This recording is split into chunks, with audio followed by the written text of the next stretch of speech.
Welcome to the PCFL show. This week, highlights from the Hawks Knights, Thunder Heat, Outlaws and War Angels, Chiefs at the Ravens, and the Bears at the Warriors.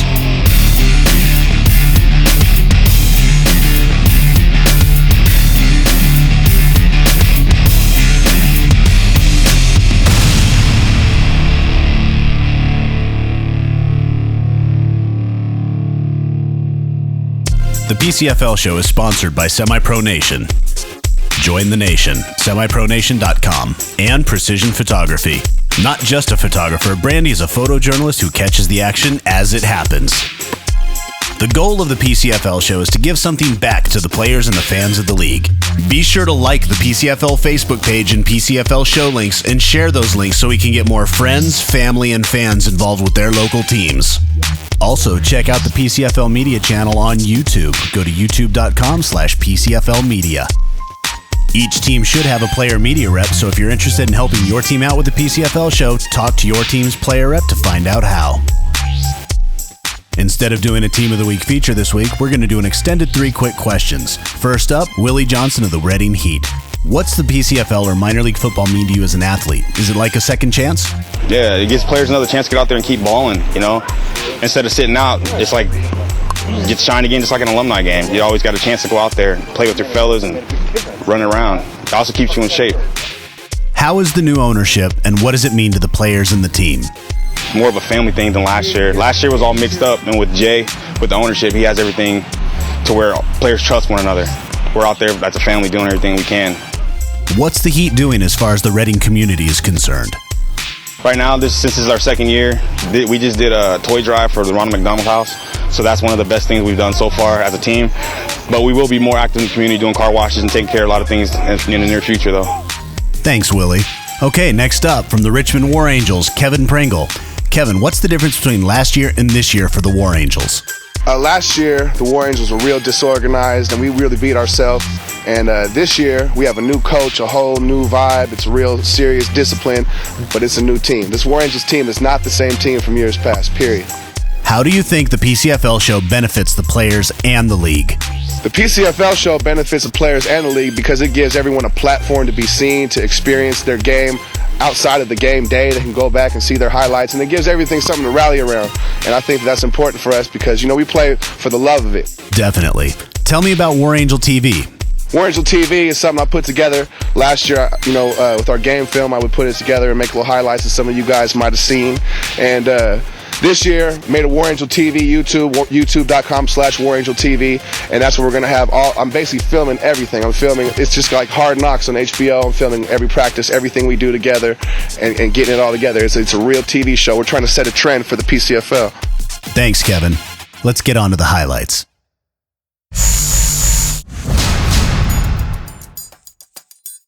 The Hawks were looking to take a lead in the division with a win against the Knights, but on the opening kickoff, the Knights had other ideas about today's game as Mackie McDuffie returns it for the touchdown.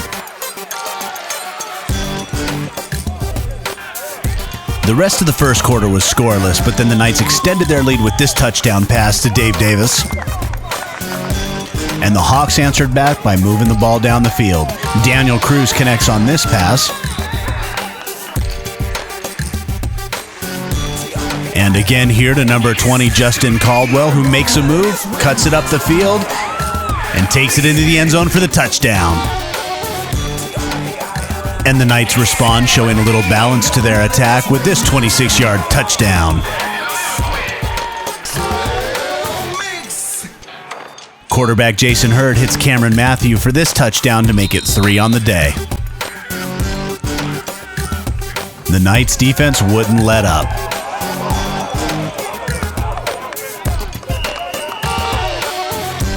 And here we see Jonathan Hampton swipe the ball out of the air and take it all the way back for a touchdown.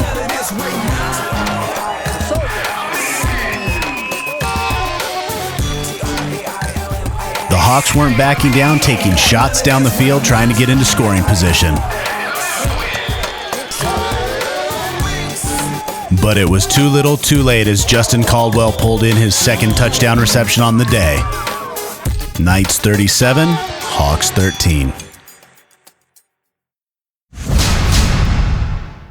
Early in the first, Chiefs quarterback Anthony Baisley hits Wesley Williams with a 41-yard pass, setting up a 24-yard field goal. Later in the quarter, Chiefs cornerback Chris Butler picks off a Robert Tirado pass and returns it 55 yards for the touchdown. And the point after is good, extending the lead to 10-0. Second quarter, Baisley was intercepted by Ravens defensive back Ron Shea Jenkins deep in their own territory. But Sam Mickens forced and recovered the fumble, setting up a 27-yard field goal, making it 13-0.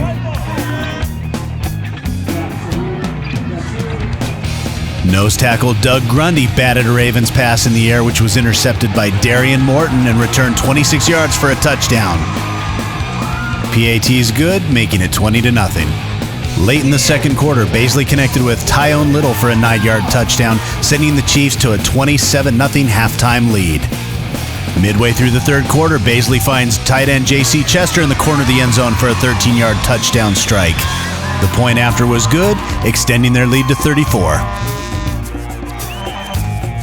The Ravens defense was trying to help them get back into the game with this 45-yard fumble recovery.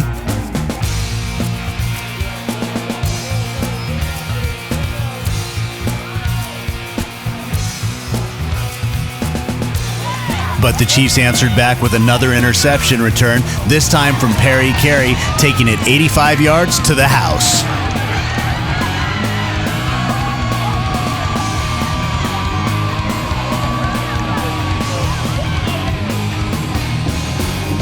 Final score, Chiefs 41, Ravens nothing.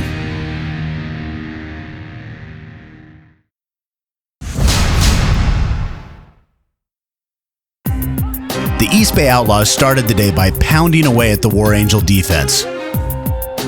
They were hoping hard running like this from Carl Kirkland Jr. would set the tone.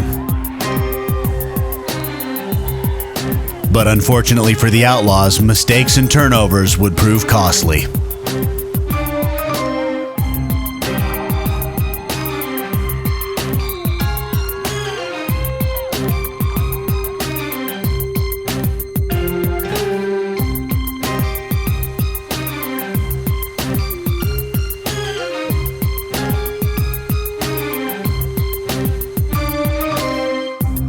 The War Angels got on the board after this completion with a touchdown run by quarterback E.J. Bogany. Mistakes continue to derail the Outlaws, who just couldn't get on track.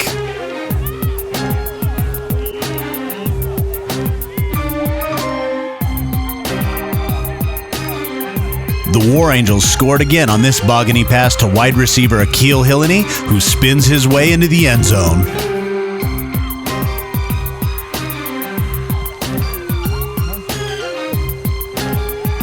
The War Angels extend their lead to 21 with this pass to Mike Harris, who takes it all the way for a touchdown.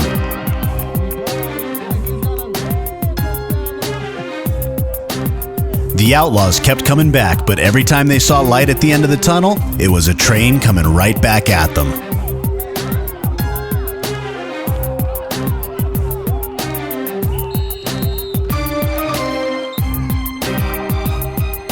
And in the end, the mistakes just proved too costly for the Outlaws, who couldn't get on the board.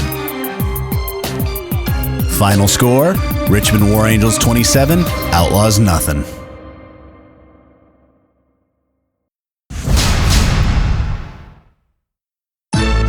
The Reading Heat hosted the Yuba City Thunder in their home opener. The Heat got on the board first with a 32-yard pass from Ben Weaver to Sammy Gifford. The Heat held the Thunder to a field goal after a goal line stand, ending the quarter 7-3. In the second quarter, Heat quarterback Ben Weaver hit Kenny Reeder, who showed some fancy footwork and picked up key downfield blocks by Sammy Gifford and Willie Johnson for 57 yards and a touchdown. And in the third quarter, Ben Weaver hit Sammy Gifford for a 33-yard reception to put the Heat in position for a 2-yard touchdown run by Steve Valliere. Final score, Heat 21, Thunder 3.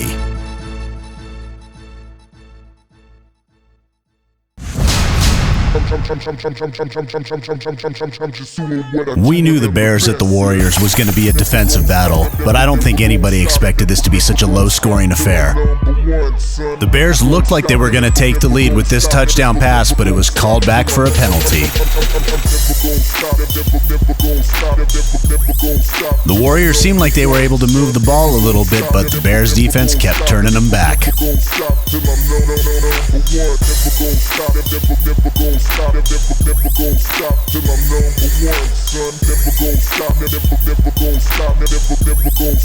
Kicker Nick Whitaker got the Warriors on the board first with this 50-yard field goal.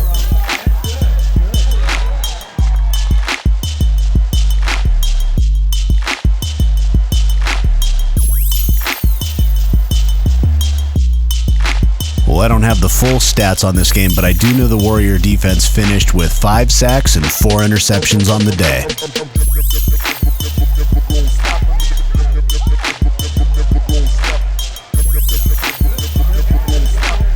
And once again, the Bears looked like they were going to get on the board with this punt return for a touchdown, but it was called back due to a penalty.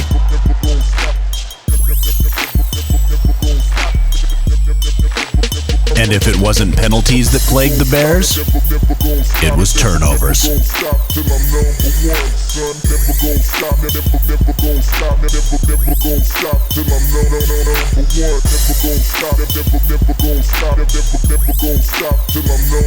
And ultimately, it was kicker Nick Whitaker who scored all the points for the Warriors, putting them ahead with this 40-yard field goal. Your final score? Warriors 6, Bears 3. Based on the stats submitted, here's our Players of the Week.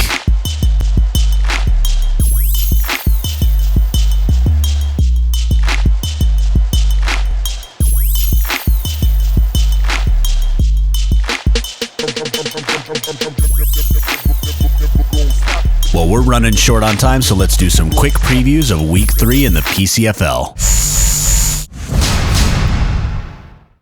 Leading off Week 3, the 2-0 Reading Heat take on the 2-0 Sacramento Warriors. The Heat look balanced in all 3 facets of the game, but still need to show that they can do it consistently. Meanwhile, the Warriors, coming off a big win over the Bears, need to approach this game with the same intensity. The Reading Heat take on the Sacramento Warriors at Natomas High School this Saturday, brought to you by Frank Dog TV. Check it out at frankdog.tv. After a loss to the Chiefs this past week, the Bay Valley Ravens are looking to bounce back. Their hosts, the East Bay Outlaws, who are hungry for their first win in the PCFL. This Saturday, 1 p.m. kickoff, Ravens, Outlaws, brought to you by Harvest Park Bowl of Brentwood.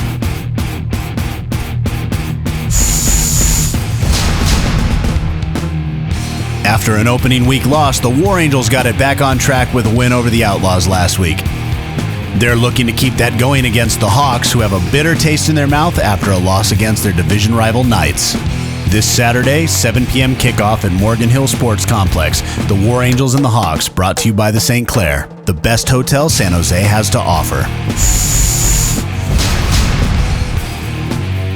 The Thunder are coming off a loss, and the Silverbacks are coming off an extra week to prepare. We'll see if that extra week has any impact on the outcome of this weekend's game.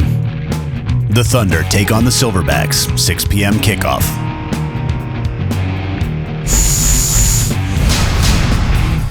In a rematch of last year's conference championship, the Knights take on the Chiefs. Both teams are undefeated at 2-0 and looking to stay that way. The Chiefs were the only team last year to beat Alameda, so you know the Knights are going to be looking to get that monkey off their back. The Knights take on the Chiefs this Saturday at 1 o'clock, Doc Hollister Stadium at Solano College. Brought to you by La Cabana Restaurants, the best in home-style Mexican cooking. Tell them the Chiefs sent you. The PCFL is a league owned by the teams for the players. Your teams, your league, your PCFL. If you'd like to join the league, or if you'd like to sponsor the league or a team, please contact Ken Curry at thepcfl.com. I'm your host, Angry Mike, and I'll see you next time.